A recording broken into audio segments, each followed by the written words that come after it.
नमस्कार दोस्तों, स्वागत है आपका आपके अपने चैनल निक स्टोरी टेलर में, जहां आज की कहानी है पति का सच्चा प्रेम और त्याग। दिल को छू लेने वाली सच्चे प्यार की कहानी, जिसे सुनकर आपकी आंखों में आंसू आ जाएंगे। तो चलिए शुरू करते हैं। एक आदमी ने एक बहुत ही खूबसूरत लड़की से शादी की। शादी के बाद दोनों की जिंदगी बहुत प्यार से गुजर रही थी। वह उसे बहुत चाहता था और उसकी खूबसूरती की हमेशा तारीफ किया करता था।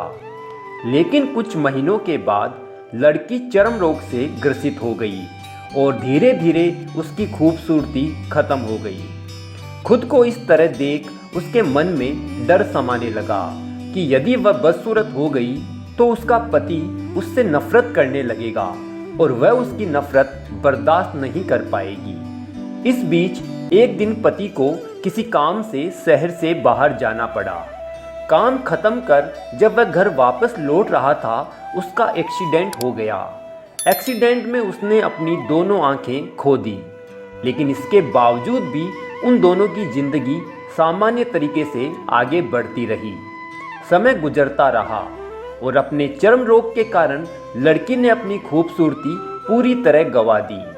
वह बदसूरत हो गई, लेकिन अंधे पति को इस बारे में कुछ भी पता नहीं था, इसलिए इसका उनके खुशहाल विवाहित जीवन पर कोई प्रभाव नहीं पड़ा। वह उसे उसी तरह प्यार करता रहा। एक दिन उस लड़की की मौत हो गई। पति अब अकेला हो गया था। वह बहुत दुखी था। वह उस शहर को छोड़कर जाना चाहता था। उसने अंतिम संस्कार की सारी क्रियाविधि पूर्ण की और शहर छोड़कर जाने लगा। तभी एक आदमी ने पीछे से उसे पुकारा और पास आकर कहा, अब तुम बिन सहारे के अकेले कैसे चल पाओगे?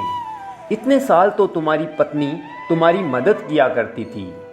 पति ने जवाब दिया, दोस्त, मैं अंधा नहीं हूँ, मैं बस अंधा होने का नाटक कर रहा था, क्योंकि यदि मेरी पत्नी को पता चल जाता कि मैं उसकी बदसूरती ही देख सकता हूँ तो यह उसे उसके रोग से ज़्यादा दर्द देता। इसलिए मैंने इतने साल अंधे होने का दिखावा किया।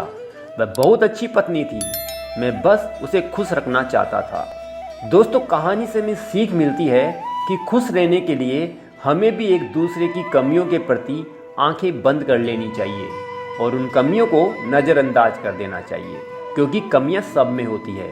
यदि हम कमियों को ही लेकर बैठे रहेंगे तो सामने वाले की अच्छाइयाँ किस तरह से देख पाएंगे। कहानी अच्छी लगी हो तो वीडियो को लाइक करें और चैनल को जरूर सब्सक्राइब कर लीजिए।